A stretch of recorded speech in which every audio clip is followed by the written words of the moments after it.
Hi, everyone. Good afternoon, and welcome to the Federal and State Resource Series for our California Promise Zones. Thanks for joining this, which is our final session for 2022. So as Danette mentioned, I'm Lori Udit. I'm HUD's Los Angeles Field Office Director.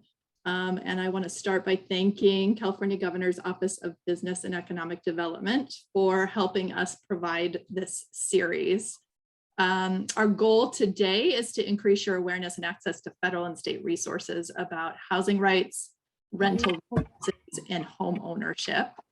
So our panelists will share information about available funding, housing counseling partnership opportunities, housing rights information, and more. And I want to thank our colleagues from various state agencies for participating in today's convening. We really appreciate you for taking the time to share your knowledge and your expertise with our Promise Zone community. So today, as part of the session, we have panelists from the following federal agencies and state agencies. So from HUD, we have representatives from Federal Housing Administration, from the Office of Fair Housing and Equal Opportunity, and our Office of Housing Counseling. We also have representatives from the California Housing Finance Agency.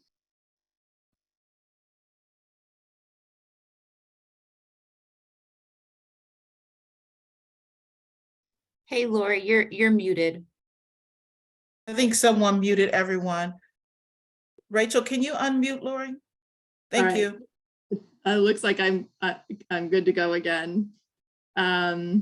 So I also want to welcome all of our Promise Zones who are part of today's convening. We've got the Los Angeles Promise Zone, Sacramento Promise Zone, San Diego Promise Zone, and South Los Angeles Transit Empowerment Zone. Thanks for joining us today. I hope that you find all of the information that's shared really helpful and valuable as you carry on meeting all of the needs in your communities. So I will also just highlight that the session today connects to HUD's FY22 to 2026 HUD strategic plan, and particularly related to goals 2 and 3, which are to ensure housing demand is matched by adequate production of new homes and equitable access to housing opportunities for all people, and promote home ownership opportunities, equitable access to credit for purchase and improvements, and wealth building in underserved communities. So again, thank you for taking the time today. I hope you find today's session very valuable. And with that, Mark, I'll turn it over to you. Thank you very much, Lori.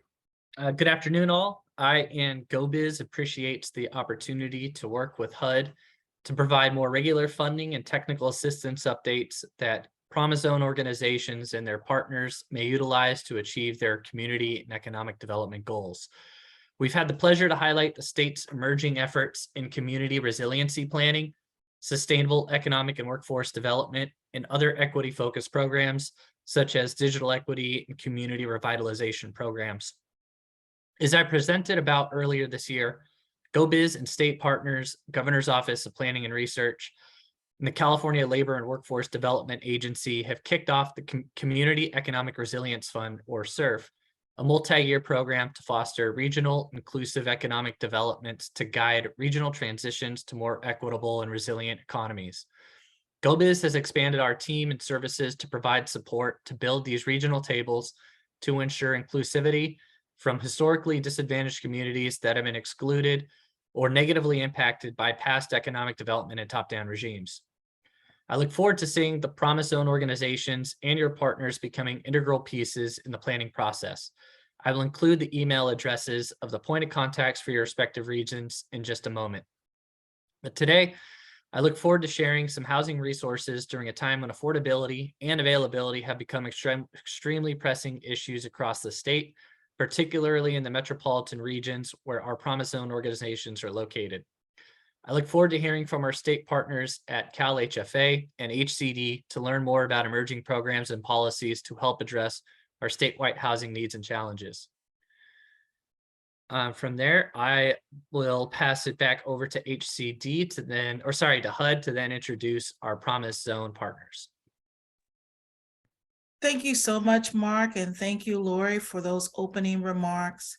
One of the things we want to take an opportunity to do today is to have each of our promise zones introduce themselves. And so we're going to go in the following order. We'll start with Los Angeles. We'll move on to our office in Sacramento. We'll then move to San Diego, and we'll conclude with South Los Angeles. And so let's begin with those introductions. Hey, good afternoon, everybody. My name is Elder Sanabria. I'm with the Los Angeles Promise Zone out of the Mayor's Office of Economic Opportunity. Our Promise Zone has long had a primary focus around education, economic activity, supporting neighborhood reinvestment and infrastructure. But more recently, in the last 12 months, our Collective Impact Project has spent a lot of their time and energy on this recovery phase of the pandemic, which we know exacerbated so many issues that we already know were important for our families, obviously, particularly in education and employment, but even most recently in the areas of housing, where 95% of our community are renters and 60 of which are rent burden. And so we've worked with partners to provide eviction defense, rental assistance, and happy to even more recently have engaged with some of our really great partners, providing tenants' rights and workshops to support our families as well. And we're really excited in the coming year that we hope to expand a lot of those activities partnership wide, and happy to see some of the partners that we're working with on this webinar today, and really excited about learning how we can kind of put all that together with the information that we hear today. So thank you.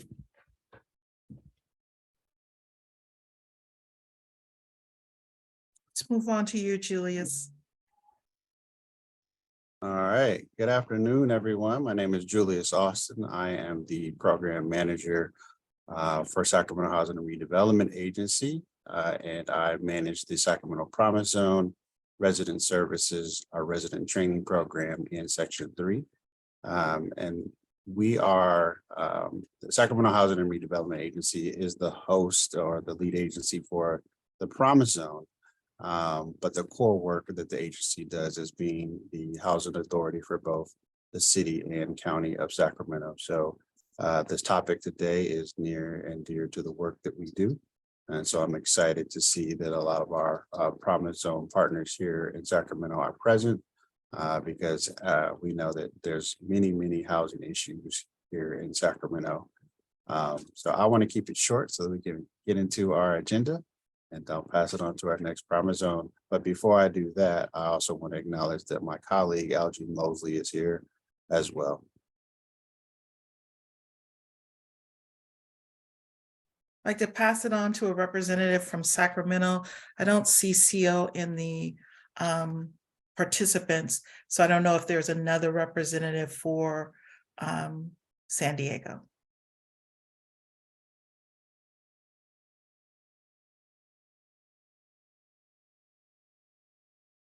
We'll move on to South Los Angeles.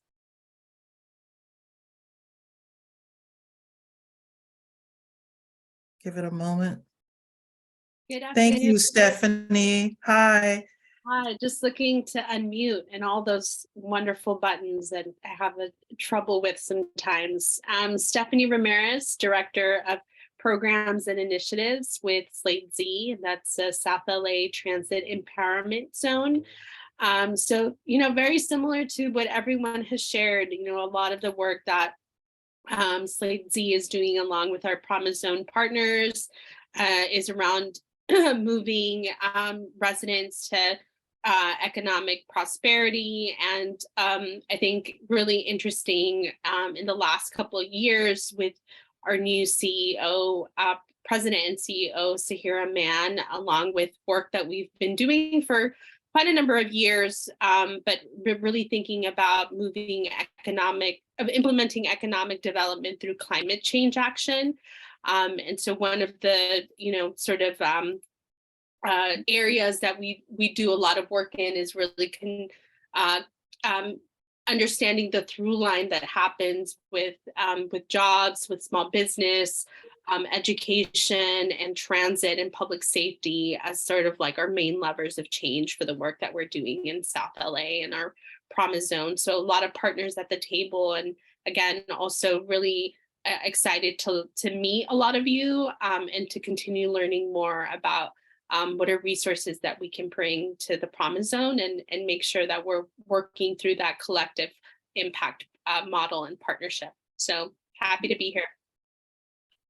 Thank you so much, Stephanie. I know we do have a representative from San Diego on the call, and they're trying to unmute their line and having some technical difficulties. So we'll just give them a moment to see if they're able to unmute.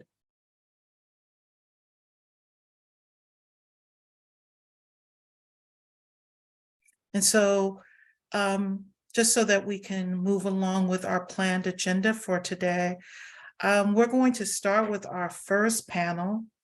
And that first panel that we have will be led by Michael Huff. This panel will include representatives from the U.S. Department of Housing and Urban Development, and I'll let Michael do the introductions of the offices that will be participating. Thank you very much, Danette. And thank you to the panelists and to our attendees. Housing is definitely a topic that is on the top of all of our minds. And so I want to really dive right into it, into the discussion with our panelists from key HUD program areas. We actually have representatives from the Federal Housing Administration, FHA, Esther Yamashiro. We have representatives from the Office of Fair Housing and Equal Opportunity, FHEO, Jennifer Stolz and Teresa Mully. And we have a representative from the Office of Housing Counseling, Tom Hardy. I want to note that we will be sharing the bios for our esteemed panelists along with session materials later. So let's get right into the questions. Let's start out with question 1. And this is actually going to our panelists from FHA, Esther. Esther, how can community partners help families across the affordable housing access the affordable housing opportunities that the FHA administers? Thank you, Michael. Let me begin by clarifying that FHA does not make loans, nor do we give out money. Our purpose is as an insurance company, and we insure lenders against potential losses due to foreclosure. Now, the loans we insure have to meet our guidelines, and these guidelines also afford the borrower flexible qualifying guidance and also loss mitigation tools if they get into trouble once they're in the home. So that being said, the point where community partners may be able to assist borrowers is as a government entity or a HUD-approved nonprofit organization.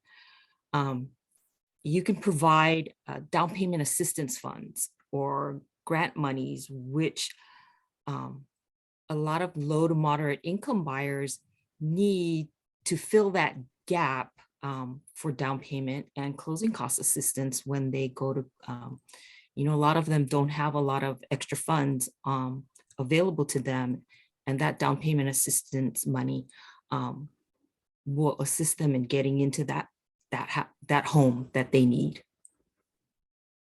Thank you. Thank you so much, Esther. And the next question will actually be going to our panelist, Jennifer, from the Fair Housing Administration. From Fair Housing and Equal Opportunity, FHEO. When does FHEO get involved, and what types of client issues could partners send to your office? Any local examples would be helpful. Thank you, Michael. Let me just bring this up. It disappeared. Okay, so the question is, when does FHEO get involved? And it's important to note that HUD only deals with housing discrimination and only for the federally protected classes.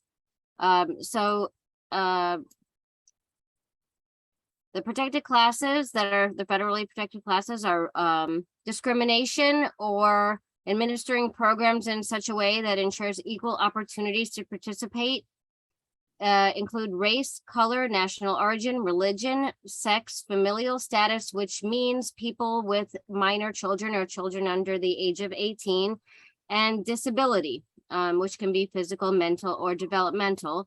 And HUD does not have jurisdiction over the additional state protected classes, of which there are many in California, so that wouldn't be something that HUD gets involved in. But that's something that you can reach out to your agency, your local agencies in California to help you with the additional protected classes in California. So we'll be getting to more on that in the next couple questions. Thank you. Back to you, Michael. Thank you very much, Jennifer. We're going to go ahead and send another one to Esther. Are there any new or upcoming programs that partners can help their clients prepare for? Well, FHA's portfolio of loan products that they offer, it hasn't really changed. I've been in the business both in the private sector and at FHA for a number of years, and what changes is the type of loan we're doing. Like, rates have been low in recent years, so fixed rates have been the way to go. But with the rates rising, we'll probably see ARMs come back to the market. And FHA has a portfolio of ARM loans, the 1-year ARM. They also have hybrid ARMs, which are the 3, 5, and 7-year ARMs. FHA also has a rehabilitation mortgage. So if a borrower has a fixer-upper or they want to buy a fixer-upper, we have a loan where they can incorporate everything into one loan instead of having a remodeling loan on top of their other mortgage. They can do it all in one mortgage. Along that same vein, we also have an energy efficient mortgage if they want to make their home more energy efficient. We have a single close loan that will enable them to do that.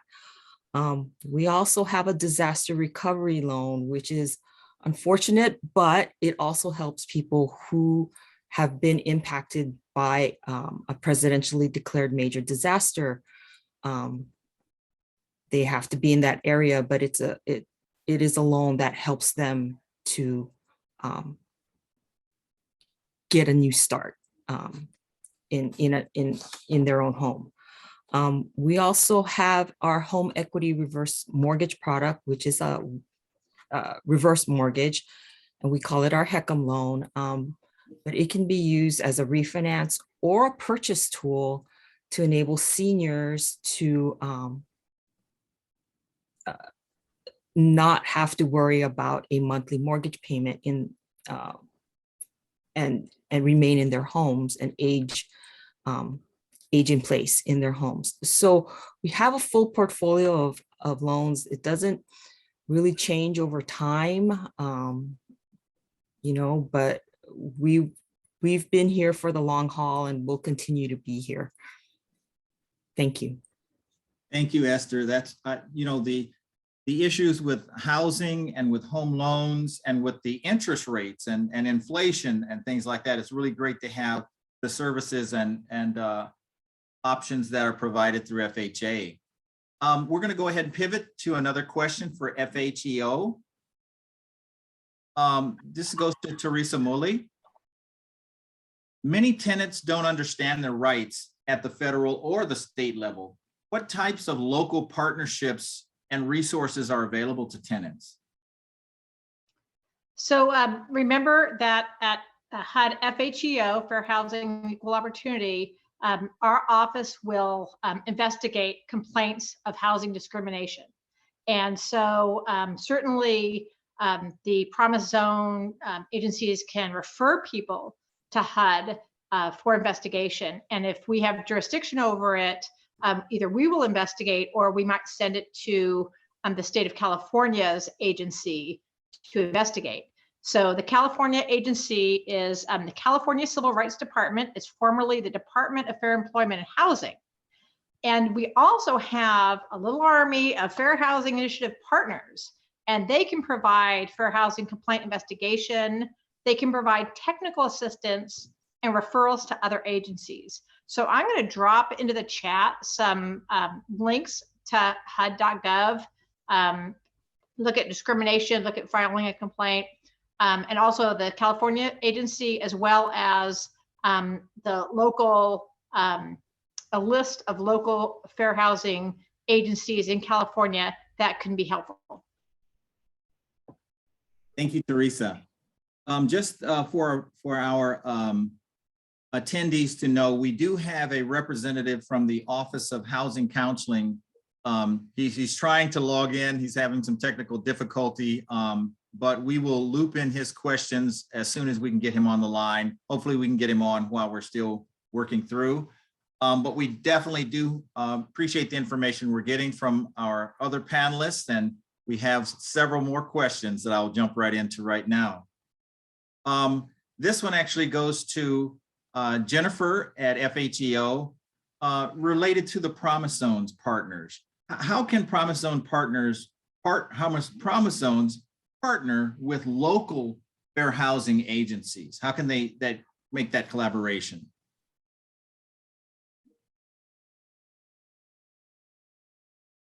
Hi, I'm trying to pull it up again. It disappears every time I unmute my button. Sorry about that. So it's important to note that a true partnership might not be available, but certainly you can reach out to your local FIP, which is the Fair Housing Initiative that Teresa was talking about, and there are many of them in California. I will drop the whole list of them into the chat. You can reach out to your local FIP to see what services they offer and establish the relationship with them so that your clients can have a direct channel to those agencies. And it's also important to note that some of these agencies handle just education and outreach, and some handle the full gamut of services, including filing fair housing complaints. You just have to reach out to them individually to see what services they offer and see how you could build that relationship so you can channel that through those FIP agencies. And they have 4 different initiatives, so they all provide a little bit different things. I can tell you that our FIP in Hawaii does handle the whole range of services from, intake to investigating to filing complaints. They do testing. I don't know that all of them provide those services, but certainly you can reach out to a couple and try and determine what your local need is. And I'll be dropping that into the chat shortly. So thank you. Thank you so much, Jennifer. The information that you're providing really is helpful. And I love the backdrop for Hawaii where you are. That looks great. I wish we should do our next meeting over there. I want to now ask a question to Esther. And Esther, I know you had mentioned that the rules or the product rarely changes, but I'm just wondering what, if any, types of new rule changes have been made since the Biden-Harris administration began? Well, rulemaking takes a long time because it's an actual law, basically, you're changing. So it takes a long time, and out here in the field, we may not necessarily get a lot of advance notice. Sometimes we find that out when there's a public announcement. But that being said, we've had several changes in our guidance, which I think it has been advantageous to the potential borrowers. Early on in the administration, we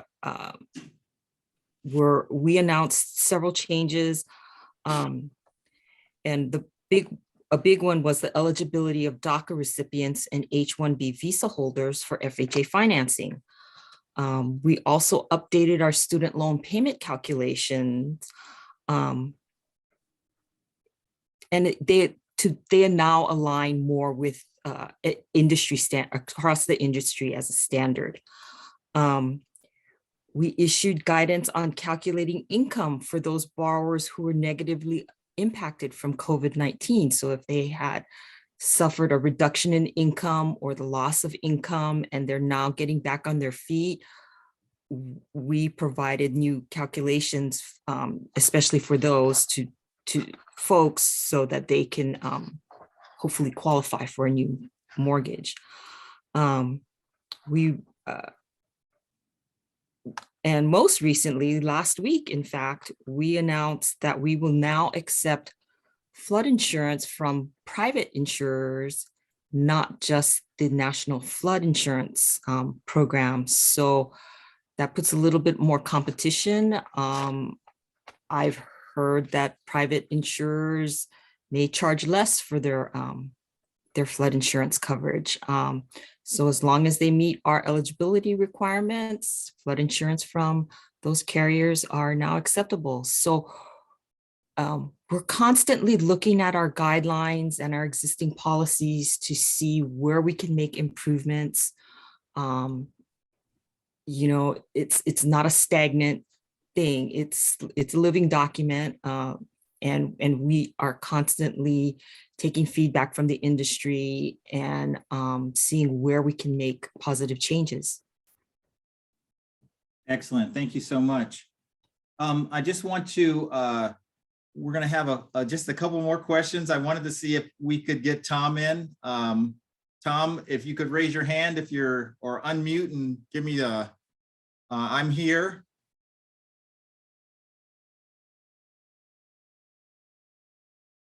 We will try. Okay.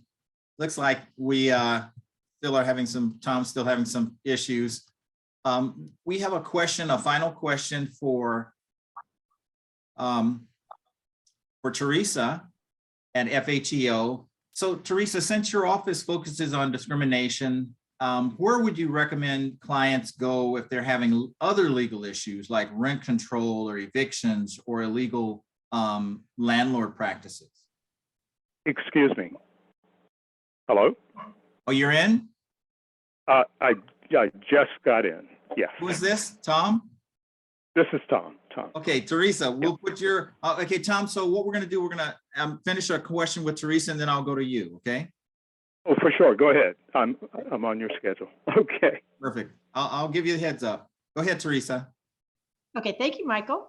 Well, first of all, keep in mind that HUD Fair Housing deals with discrimination, but any number of those practices that you just mentioned could be discriminatory. So for example, if a building is only evicting tenants of a certain protected class, then that might very well be a matter that our office can handle. So I would suggest that anybody who is getting report of any type of treatment to look and see, is it happening just to this one person or is it happening to a large group of people who are protected under the Fair Housing Act? And in that case, we can investigate that, or we can send it to one of our partners to investigate. But if it is something that is just strictly landlord-tenant, does not relate to what we do, I dropped in the chat a list of agencies. They are fair housing agencies, but many of them also handle landlord-tenant matters. And so they would be welcome to help in those circumstances. And so I would recommend looking and finding the one that is in your region, to find the regional fair housing agency. And oftentimes they will be able to provide free legal assistance or a referral to a private attorney who can help out. Perfect. Thank you so much, Teresa. That's really, I think, information that our partners can utilize. I'm going to go ahead and ask a question to you, Tom. And this is related. The first question is, what types of resources do housing counseling agencies offer? First, I'd like to say thank you very much for the invitation to the call here today. And I got a chance to read, the agenda. Very nice program. Okay. HUD, Office of Housing Counseling, we offer various types of counseling, anything from mortgage foreclosure to rental eviction, rental counseling, HECM, reverse mortgage counseling, budgeting counseling as well. The counseling that we offer is offered at an extremely high level in that most recently, I'm sure everyone's familiar with the housing counselor certification requirements that everyone has kind of gotten through in the past couple of years. So not only do we offer a variety of services, once an agency receives HUD approval, they can virtually go anywhere. They can use the approval to very easily leverage other types of funding. But, you know, I could go on and on, but those are some of the main types of counseling. Again, rental, mortgage foreclosure, mortgage, HECM counseling, homelessness counseling as well. Thank you, Tom. One more question for you, Tom. Since we're with the Promise Zone and the partners in the Promise Zone, how can Promise Zone partners become HUD-approved counseling agencies? Okay. Promise Zone customers or clients, much like, and correct me if I'm wrong, much like just our regular applicants would go through the application process, which, you know, I think after it's over for many of our clients, they say, wow, it was real lengthy, but they are very prone to say, but it's well worth it. The application requires quite a few documents that have to be assembled. Experience, when I say experience, at least 1 year of previous experience delivering housing counseling services to the public. I think for the Promise Zones, there may be, I'll leave that there. I'd kind of be guessing, but the requirements are pretty much going to be pretty much the same as they would for any individual applying. There's a formal application process. We bring in documents such as housing counseling work plan, the financial statement on the zone. We get a reading on the counselors that are there. Are they experienced? What type experience do they have? Counselor certification. The Promise Zones would as well fall under the requirement for housing counselor certification, that being that they would have had to have taken the examination, the counselor examination, and have successfully passed the exam. That's just kind of and I will say this, with today's call, I really encourage any applicants, Promise Zone or not Promise Zone, if you're looking at applying, take a closer look. Before the call is over, I'll be giving probably some additional information, or I'll probably be trying to find out where people are in the process. And if they've, for example, taken the certification, if they've taken the certification examination and whatever else they've done as far as what's on our website, as far as determining if they're qualified. There's a eligibility tool. The eligibility tool will tell an applicant, whether Promise Zone or not Promise Zone, where they are in the process, if they should continue, or if they don't have the proper documents or they don't have the proper experience. So again, promise zone, not promise zone, they're pretty much going to be doing pretty much the same as far as jumping the hurdles or fulfilling the requirements for proceeding ahead and subsequently being approved. That's kind of the, you know, I could go on and on, but that's kind of the, those are the high points on that. Excellent. Thank you so much, Tom, and thank you to our panelists. What we're going to do, thank you for answering the questions that we had provided you in advance. So we do have some questions in the chat that I'm going to direct to you as well. Let me go ahead and pull those up. So one question is, how do your respective agencies help reduce the asymmetrical knowledge effect for low-income borrowers at risk from predatory lending and marketing practices?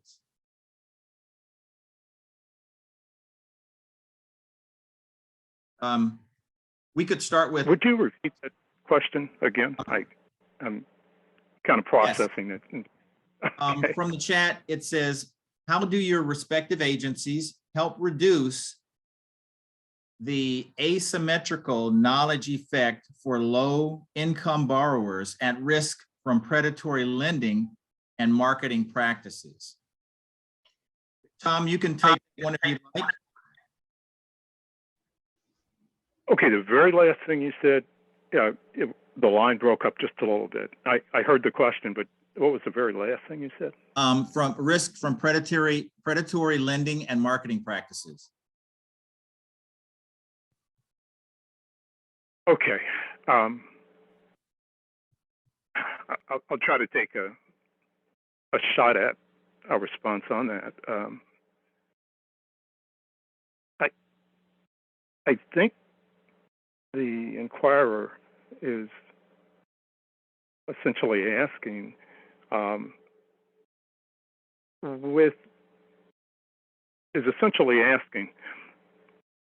what do we do within our counseling offerings, our workshops or our direct counseling?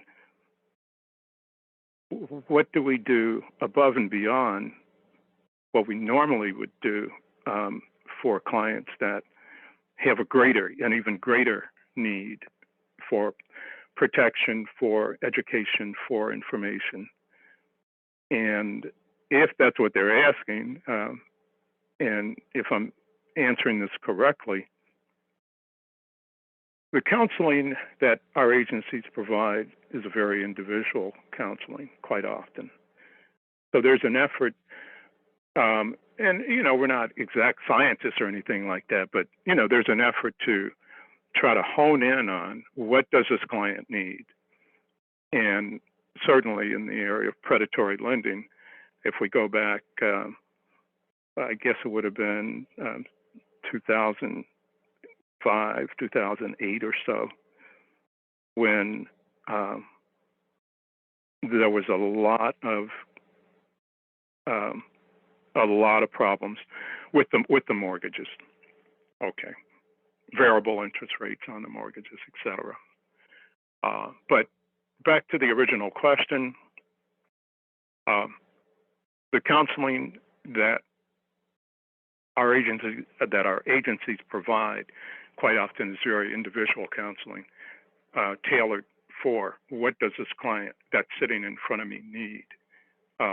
So I would hope that that's how we would be able to provide an increased level of protection for clients, particularly in the area of predatory lending or in those areas where quite often, you know, they're going to be the clients that maybe are not prepared that well will receive an extremely kind of a heavy hit, so to speak. Excellent. Thank you, Tom. Let me go ahead and pass it to Teresa. Thank you, Michael. I just want to add that HUD Fair Housing does investigate loan cases. So if we find, because lenders and other providers of housing related services like insurance companies, if they are selling predatory products and they're targeting their marketing to certain protected classes, let's say they're just advertising in a certain language, and there's evidence that they are directly targeting predatory loan products to a certain community, that might be the basis for a fair housing case. And so, or if they're just doing all their marketing and they're targeting, let's say, the African American community, and all their predatory loan products are going to that one community, and that might be something we would like to look at. So if you are experiencing that, contact us, let us know about it. And if you feel that it's discriminatory based on a protected class, we can see if we can file a complaint and investigate that matter. Thank you. Esther, is there anything you'd like to add for FHA? We kind of deal with it a little differently. A lot of times it comes to us like a referral. Lender A is marketing this type of program. They're calling it this, they're packaging it in a certain way. And another lender gets wind of it because they're losing business to that first lender, and they know it's not a kosher thing. So they report it to us and we go ahead and investigate it in that way. So a lot of times it's kind of like a gossip thing, you hear about it and they don't like it because they're losing business on it. So that's when they come to us, and we deal with it that way. But they also report to the Office of Inspector General, gets a lot of fraud complaints that eventually make its way down to our office in the homeownership center to investigate. And a lot of times there's not a lot, we can't help the borrower in their particular situation. We're referring them to the Consumer Finance Protection Bureau too, for individual cases. Excellent, thank you.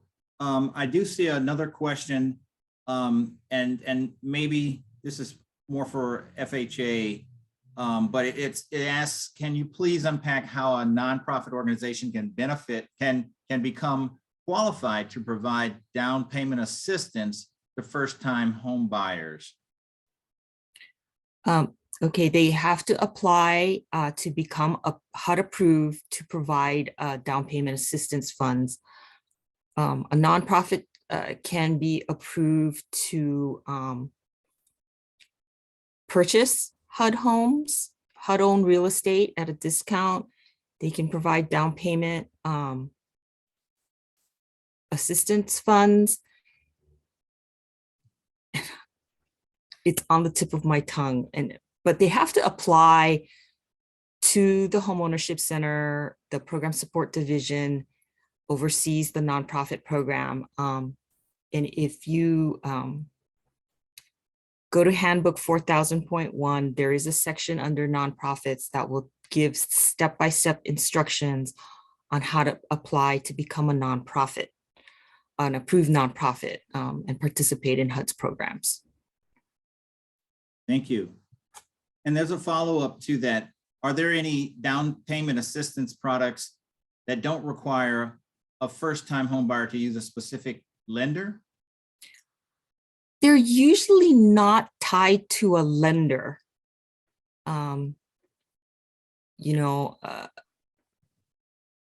Specifically to any one particular lender. That's kind of counterintuitive for us because it could be considered steering, which we don't like. So it's rare that it involves a particular lender. Excellent, thank you. We're going to go ahead and wrap it up. I'd like to just thank you so much as far as the panelists, and give you actually an opportunity, if there are any final thoughts or things you'd like to share with our attendees, please, just you know, if there's just a kernel of encouragement that you could provide to them, or a nugget that they could take away, that would be great. I'll go ahead and start with, I'll go back to you, Esther, since you finished up, and then go to FHA, and then go to Tom and OHC. Well, FHA has been around for a long time, and it will continue its commitment to serving the nation's homeowners through nationwide programs that support safe, sustainable, and affordable housing. I just want to say that in the fiscal year 2022, 84% of all the forward purchase loans that we insured were to first-time home buyers. So, which is pretty significant because as compared to the rest of the market, their purchase loans, only 47% of them went to first-time home buyers. So FHA is that viable loan for first-time home buyers out there, and we are committed to remaining. So. Excellent. Thank you, Esther. Thank you. Teresa and Jennifer, any closing comments for FHEO?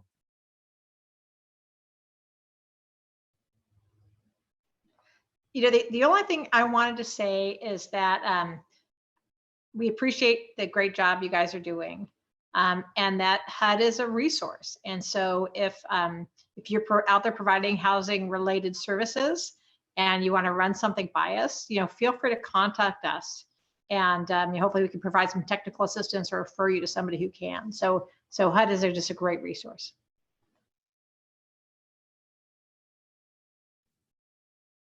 Thank you. Anything, Jennifer? Nope. Thank you, everybody, for attending. And as Teresa said, we do provide technical assistance. So, you know, if you have a question, you know, just reach out to us, and we're happy to help. Thank you all. Thank you so much. Tom, any closing comments? Yes, for sure. To the audience here today, take a look at the HUD exchange, and the application process will be spelled out there. If you have any questions, there's an email address there for a HUD advisor. We'd welcome you to contact us so that we can give additional information and kind of walking you through the process, and taking a look at where you are in the process as well. Succinctly, that's it. We welcome additional applications. The application, successful completion of the application with an agency being approved as a HUD Housing Counseling Agency would open up doors to funding the NOFO funding, as well as funding from foundations, the banking industry, with a lot of conditions for you to accept the funding, though.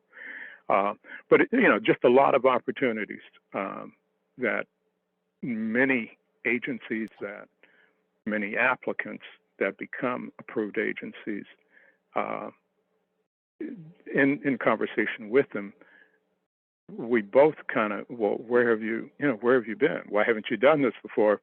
You know, and they admittedly, they said, well, we knew we would have to carve out some time to pull together the application. So don't let it be intimidating to you.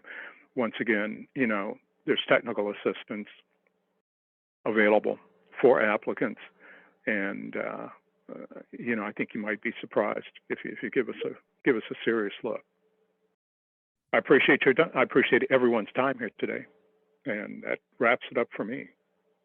Thank you so much, Tom. And thank you to all of our panelists from the HUD program areas. We really appreciate the information you've shared for the renter, for the organization for actually home buyers, and also for the organizations of partners in our Promise Zone.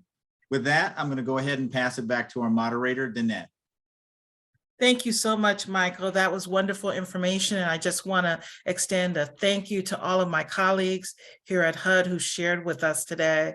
And from there, I'm going to pass it on to Mark Polimas so that he can introduce our state panel. And again, just thank Mark for all of his support with hosting these events. Passing it to you, Mark. Thank you, Danette. Raquel, if you could please highlight, as you've done already, spotlight myself, Eric Johnson, Dory Ganetsos, and Willa Darley Chapin, please. Excellent. And I just want to make sure that I pronounced everybody's name correctly, particularly Dory, your last name. All right. You got it. Great. Okay, thank you. So I'm happy to host this panel of state agency representatives in our key housing departments, being the Housing and Community Development, or HCD, and the California Housing Finance Agency, Cal HFA. I'm going to ask the three of my panelists to introduce themselves, what their positions are with their respective organizations, and to provide a brief statement about the work that their specific units do within those departments. We'll go in order that I see you all. So we'll go Willa, Dory, and Eric. Great. Good afternoon, everyone. I'm really happy to be here. I'm Willa Darley Chapin. I am the Housing Branch Chief for HCD's Division of Federal Financial Assistance. The FFA administers HUD funds that are allocated to the state primarily to assist non-entitlement jurisdictions, with some exceptions, however.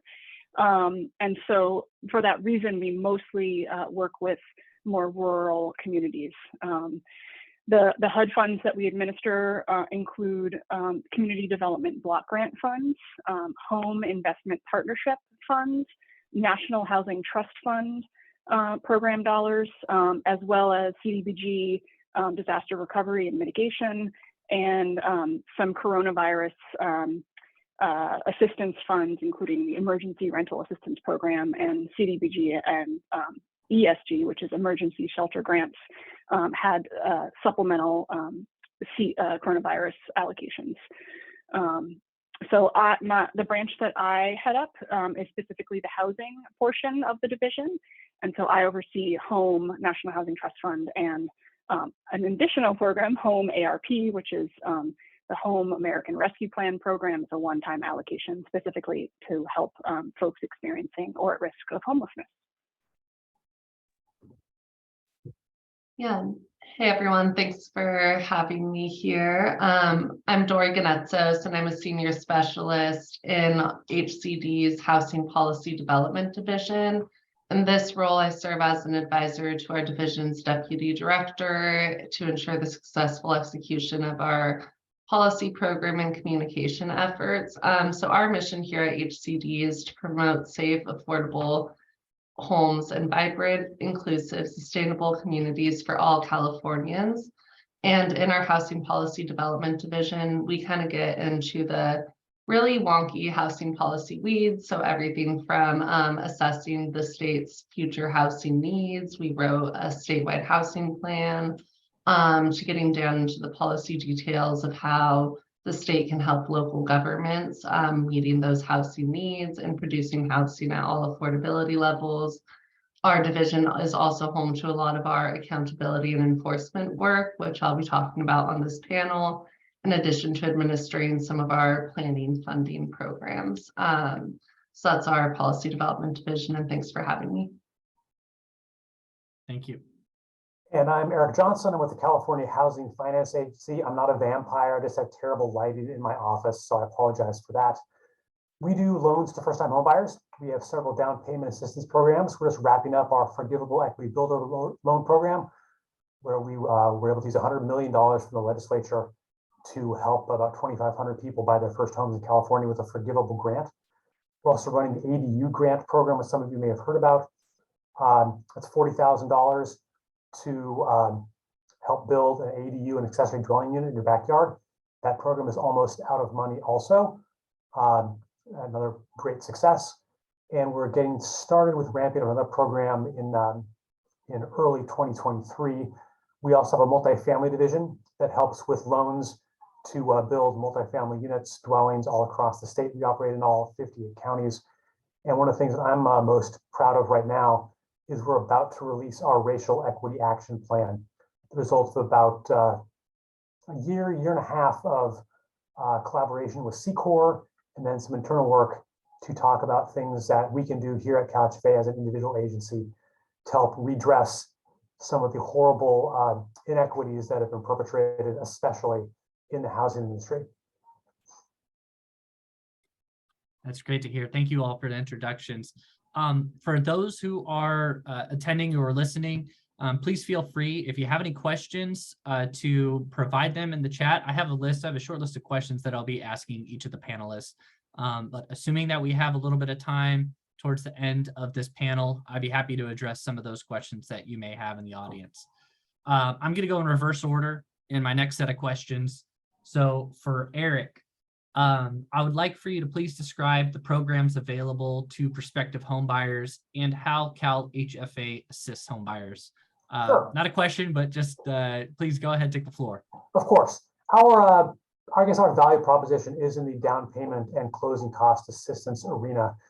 We have had many programs over the course of the 40-something years we've been in existence. I think we're in year 47, established in 1975 by Governor Brown V1. And we help out with down payment assistance. We have loans that are up to about 3.5% of the first loan.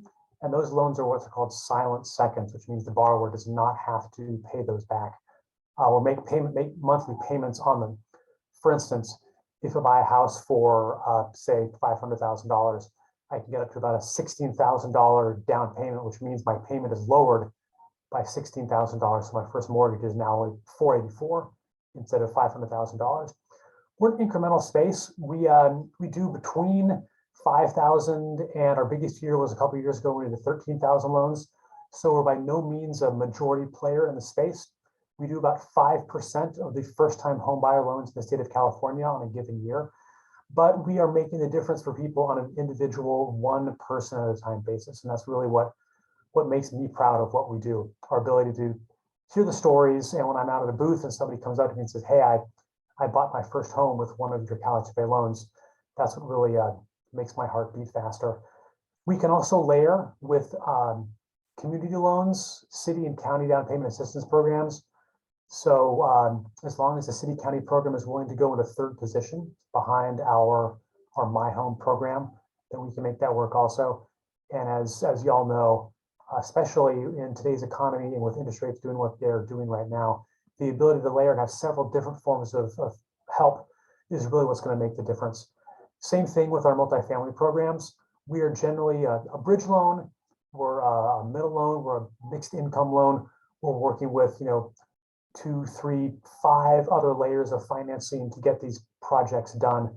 We work with Mercy Housing, a lot of their big players in the market, and we've helped a lot of builders get projects done that would not have been able to be done otherwise. So that's who we are, and I love my job. It's just a great place to be. Eric, I have a follow-up question to that. So you mentioned that those are first-time home, or what the beginning part of your response was for first-time home buyers. Are there any other requirements of those? Are there limits, or are there other kind of guiding principles for those first-time home buyers to have to meet certain qualifications? Yes, our biggest thing is we have income limits. These are loans for low and moderate income, higher income buyers. We don't need to make loans in Bel Air or Granite Bay. So they go by county, and they're based on the HUD income limits. And right now, I think in Sacramento, I think it's around $150,000. If you go to a county like a San Francisco or Marin, the income limits are north of $200,000. So they are, even though they're low and moderate income limits, we're California, so moderate income has a totally different meaning than it does really in the rest of the country. We also have some credit score requirements, minimum 640. And there's a debt to income ratios, other things like that get a little more technical. But really the income limits are the ones that are most important. We work with a network of lenders all across the state. So we're working with people who are qualified. We've gone and looked at their finances, made sure they have enough to support what we're doing. We also work with several wholesale lenders. So if they're brokers, we know that's very important to some folks, the ability to work with brokers. Then we can process that through a wholesale channel also. Great, thank you very much, Eric. Next question for Dory. Sorry, in communities across the state, affordable housing projects are difficult to approve at the local level due to opposition to dense and affordable housing. Can you please describe the measure the state has taken to ensure communities are accountable to providing affordable housing? Yeah, definitely. So the state's actually had housing legislation on the books for quite some time now, with some of the laws that HCD enforces dating back to the 1960s. But it's really in the past decade or so that the state's really ramped up our state level legislation to add teeth to our state housing laws and hold local communities accountable for these housing approvals. There's really been recent legislative and political appetite to pass state level housing legislation due to its proven efficacy and ability to facilitate housing approvals and really produce that affordable housing that we need in the state. Sometimes local elected officials who want to do the right thing just need someone to point to and blame for tying their hands in a housing vote, and we're really happy to be that someone. But other times the state needs to step in and help enforce our state housing laws. So along that line, last year, Governor Gavin Newsom created our department's Housing Accountability Unit, or HAU, because we love acronyms in state service, which has enforcement authority over 16 housing laws at the moment, with more coming online next year. And within the HAU, we have both a reactive and proactive team. Our reactive team is complaints-based and responds to complaints ranging from developers to activists to just regular residents regarding potential violations of state housing laws. And then we also have a proactive team, which is actively monitoring local meeting agendas, watching hearings, and holding local jurisdictions accountable to their housing commitments. So this is really a different climate. In the past, like local land use decisions were truly seen as local issues, but the state is stepping up and taking a more active role. And for those laws that don't fall within HCD's purview, we partner up with the Attorney General's office, and they oversee the rest. So really briefly, in terms of dense and affordable housing projects, one important law that we would look to a lot is the Housing Accountability Act, which basically says that as long as certain projects meet objective local standards, then local governments can't deny or reduce the size of or put like infeasible constraints on them. We also enforce state density bonus laws, which allows developers to build slightly larger than they usually would, as long as they meet a certain affordability threshold, as well as Senate Bill 35, which allows for streamlined approval of housing projects in certain areas if the city isn't on track to meet their regional housing needs goals. So a lot of wonky laws that we enforce. We also enforce state ADU law, making sure that jurisdictions have compliant ADU legislation. And that's been a really not big dense housing, but that's been a really exciting area where we've seen ADU permits and production like skyrocket over the past 5 years. And those have really proven to be a viable housing typology now, thanks to state legislation. So without getting too wonkier in the weeds, we have the project by project approach to enforcing state housing law. And we also review housing elements, which kind of set the long-term commitments for local jurisdictions on how they're going to accommodate future housing growth at all affordability levels. And we've been pretty effective. Just since inception, our Housing Accountability Unit sent almost 160 accountability letters and unlocked over 4,000 housing units, with over 1,000 of those being affordable. And that's just in our short tenure. Great, thank you very much, Dory. Next question for Willa. In the past few years, California has been fortunate to have a booming economy, resulting in substantial budget surpluses. The governor and legislature have been largely focused on funding housing, especially for low-income households and those vulnerable of homelessness. What key programs has HCD implemented, and what has been the impact, such as number of units developed and perhaps persons housed? Sure. And I can only speak to programs within DFFA. There are a lot of other programs on the state side. But for DFFA, one significant program was the Emergency Rental Assistance Program, or ERAP as it's called. Right now, it's wrapping up. This was specific COVID-19 assistance. The purpose was emergency rental assistance to renters and apartment owners to keep folks stably housed during the pandemic. In terms of numbers, I can report that 369,000 plus applications were received, 357,000 plus households were served, with an average assistance of about $12,000, like slightly over. And the total funds that were paid out to assist folks to keep them stably housed was nearly $4.4 billion. So it was a very significant program and one that had made a really big impact. If you could expand, so I understand that you mentioned that was funding as a result of the American Rescue Plan. Is that correct? That's my understanding, yes. Okay. Now, are you able to indicate whether, what were the primary areas, like in which areas were those funds most allocated to in terms of metropolitan regions, and perhaps whether urban, rural? Do you have any awareness or familiarity with those types of breakdowns?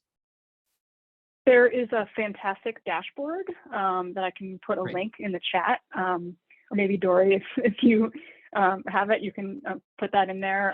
It was the funds were dispersed statewide, but you can select by county or by other area and see where, how the funds were distributed. You also can see beneficiary data in terms of race and ethnicity and income level as well.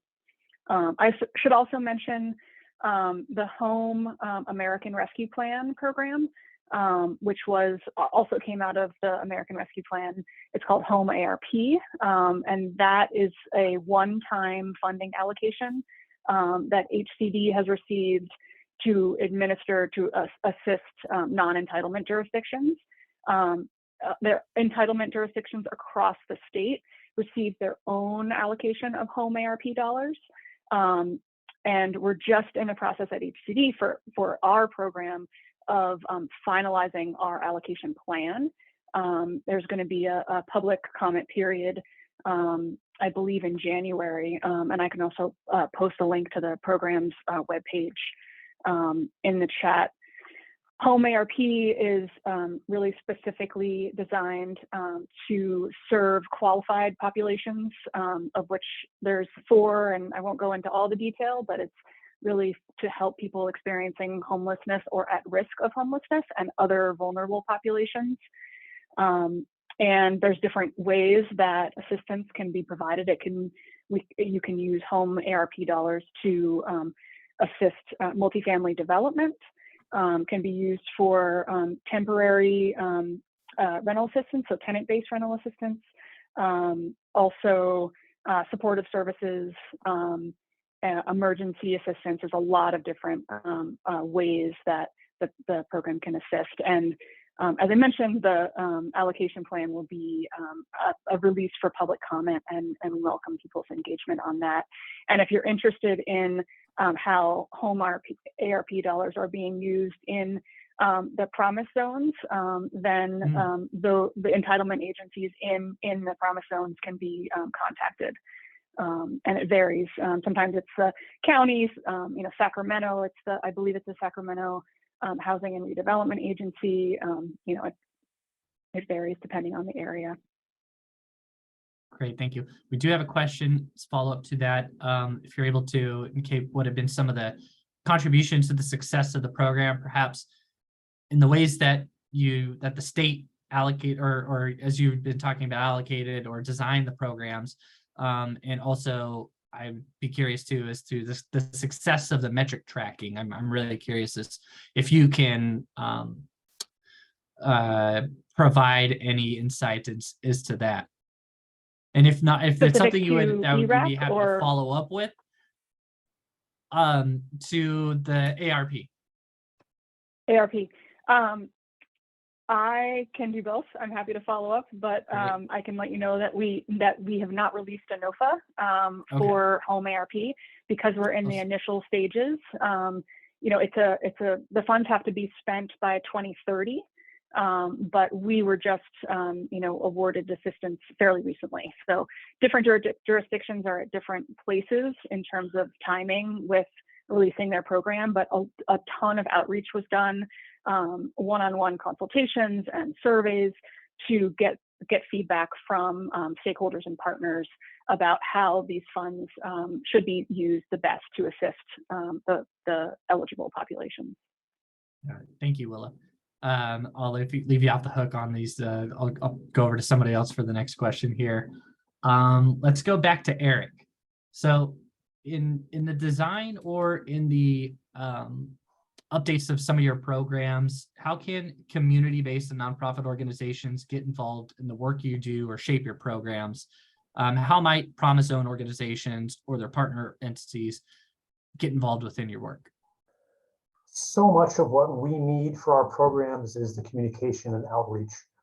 You know, we're a state agency, we have big general reach, but getting down boots on the ground, the trusted advisors, we're always looking for people to help us out with that. Our mortgage relief program, which is helping out people who are trying to be current on their mortgage, has a really impressive CBO network, and we need to get that same sort of thing for our home buying programs.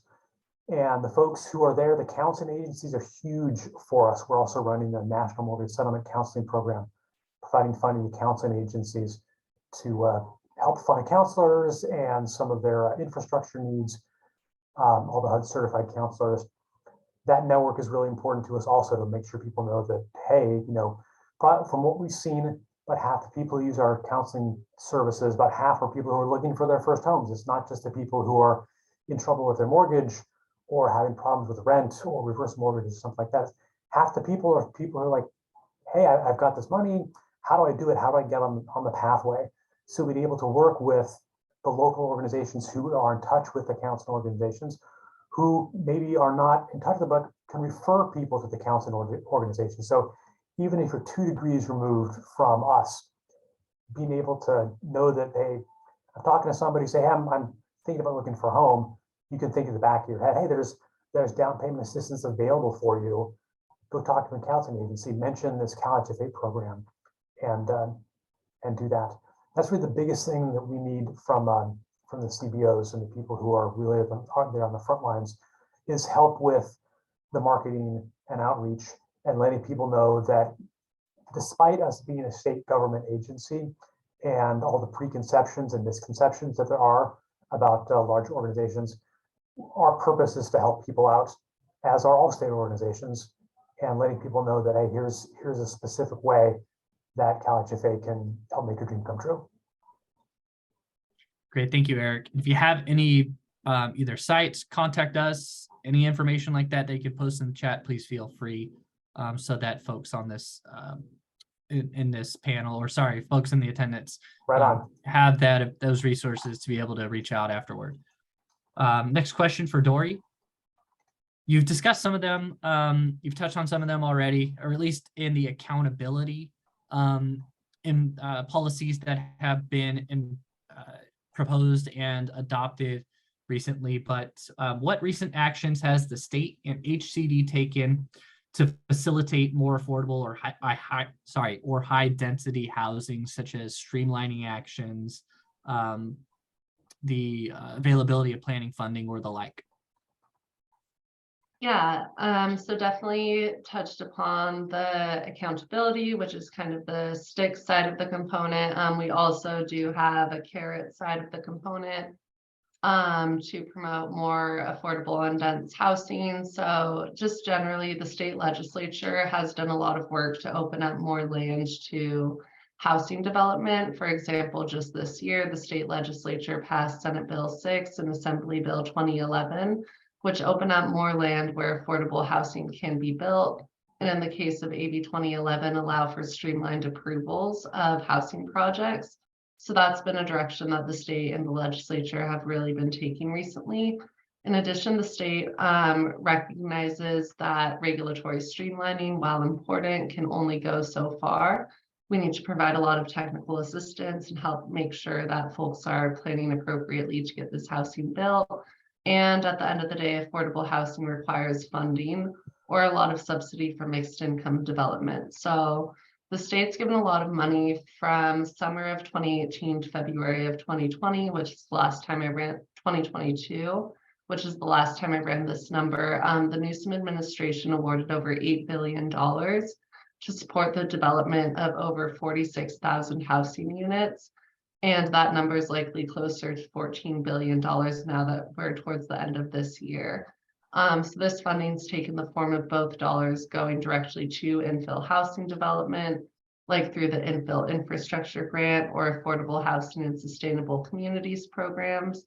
But we've also given millions of dollars just for planning and implementation activities. So not like getting a building built, but really thinking through the community planning effort and doing that kind of longer term planning. So our regional early action grants, or REAP program, is a really good example of this. We had REAP 1.0 in 2019, where we awarded $118 million to regional governments for technical assistance, preparation, and adoption of planning documents and process improvements to accelerate housing production. And this money really went to preparing local housing elements, which are those 5 to 8 year plans that every local government's required to do. Excuse me. And building on the success of that, we are now in the NOFA period, where we just announced funding for up to $600 million for REAP 2.0. And this is a lot more broad, and it's a much more flexible program. And the goals of this, many governmental entities ranging from local to regional, you can get creative through partnerships, but this money really goes to planning and implementation activities that increase housing supply at all affordability levels, accelerate infill housing development, reduce vehicle miles traveled, and affirmatively further fair housing. So where the state's really giving money, again, both to the construction of one-off development projects, but we've also been giving a lot of money for governments to start to think creatively about how they might want to plan for their future and really facilitate dense infill housing. Thank you, Dory. Next question for Willa, and perhaps Dory may be able to respond to it as well. So we'll see how it goes. But the Promise Zone organizations, they have robust partnerships with community-based and nonprofit organizations, including affordable housing developers and advocacy groups. What funding programs are currently or forecasted to be available to eligible nonprofit developers or other organizations? Or how might the Promise Zones and their partners get involved with some of the opportunities available through HCD? Sure. In terms of DFFA, I mentioned that most of our programs assist non-entitlement agencies, but we do have one program, National Housing Trust Fund, which is available statewide to all areas, including HUD entitlement jurisdictions. This is a relatively new program. It was established or created by the Economic Recovery Act of 2008. It's actually funded through appropriations, so not funded through appropriations, but rather an assessment of loans made by Fannie and Freddie. The purpose is specifically to create affordable housing for people, the most vulnerable population, with people with the lowest income. So it's targeting households at or below 30% of AMI, area median income. So just to give you a sense of what those limits are, in San Francisco, a 4-person household limit at 30% would be $55,900. But in Del Norte County, it would be more like $23,000. So the funds can be used for acquisition, new construction, rehabilitation, and assistance is provided in the form of grants. And nonprofit organizations, nonprofit developers and owners are eligible applicants and recipients. They're just, in order to be an eligible recipient, it's really important that there's a previous affordable housing development experience and capacity, as well as financial capacity to take on these kinds of projects. I mentioned that the program's relatively new. It was created by statute in 2008, but the first allocation was in 2016.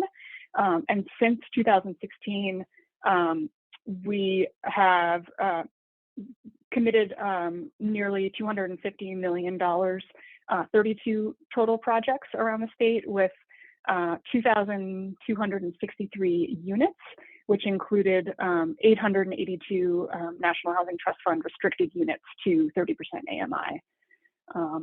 The majority of the funds that were committed under using National Housing Trust Fund dollars were actually awarded through a state program, Housing for a Healthy California, but used the federal dollars. And that program was really specific to creating permanent supportive housing for people experiencing homelessness who were also high-cost health users, with the goal of reducing emergency department utilization, inpatient care, nursing home stays, by providing housing and supportive services. So that's one program that all the promise zones can look to create affordable housing specifically to extremely low-income folks. We're currently drafting our guidelines for the program as we move out of the being under the Housing for a Healthy California program and on its own. Those guidelines will be released for public comment, and I encourage people to take a look and welcome feedback. A NOFA for federal fiscal year 2022 is expected to be released in March. Great, thank you. And Willa, if perhaps after this session, if you could email me all the links and resources to what you've described today, so that I can share it with these with the participants afterward. Dory, in Absolutely. 2 minutes. I'll put some in the chat now too. That'd be great. That'd be great. Dory, in 2 minutes to close out, please describe following up on that same question. Yeah, we'll go super, super fast. I wish this was about a month earlier because, like I mentioned, we did recently release NOFAs for $600 million in regional early action planning grants.